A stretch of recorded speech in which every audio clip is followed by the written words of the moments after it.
Ito ang GMA Regional TV News. May naarestong mag-live-in partner dito sa Cebu City matapos umanong umorder ng pagkain gamit ang pineking proof of payment. Sa Minglanilla, Cebu naman, sumadsad sa tabing dagat ang isang cargo vessel sa kasagsagan ng Bagyong Christine. Ang mainit na balita hatid ni Zen Kilantang Sasa ng GMA Regional TV. Inaakyat ng mga residente na animoy pasyalan ang nakasadsad na cargo vessel na ito sa Minglanilla, Cebu. Napadpad sa lugar ang barko matapos daw maputol ang dalawang angkla nito sa kasagsagan ng malakas na hangin at hampas ng malalaking alon noong Bagyong Christine.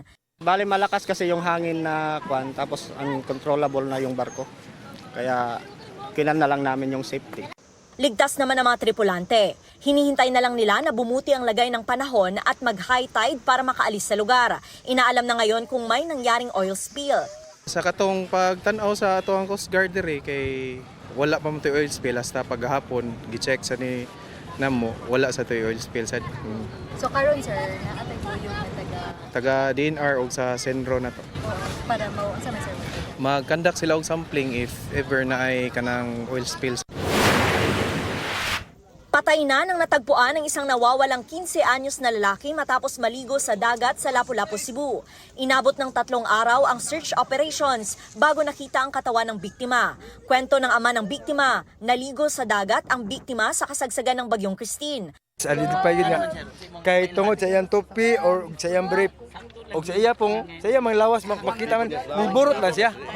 Makita, maginawa siya. Yang naong, dili ni po maklaro, guba na dyan yung naong niya. Pero, makakonfirm juga siya. Body na locate nato within the proximity lang sa usa ka hotel dito, no? Which is mo na say first nato nga site nga gidive nila nga gahapon. Patuloy ang investigasyon.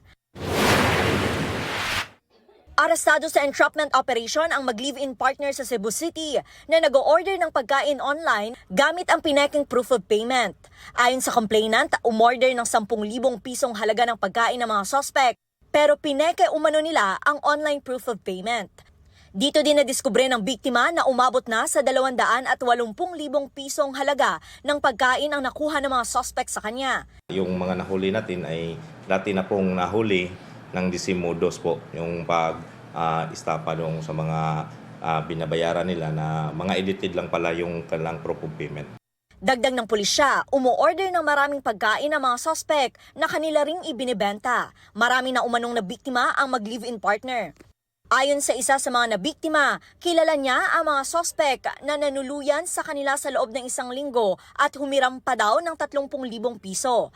Tumangging magbigay ng pahayag ang mga suspect. Nananawagan naman ang pulisya sa iba pang nabiktima ng suspect na dumulog sa kanila. Zen Kilantang Sasa ng GMA Regional TV, nagbabalita para sa GMA Integrated News.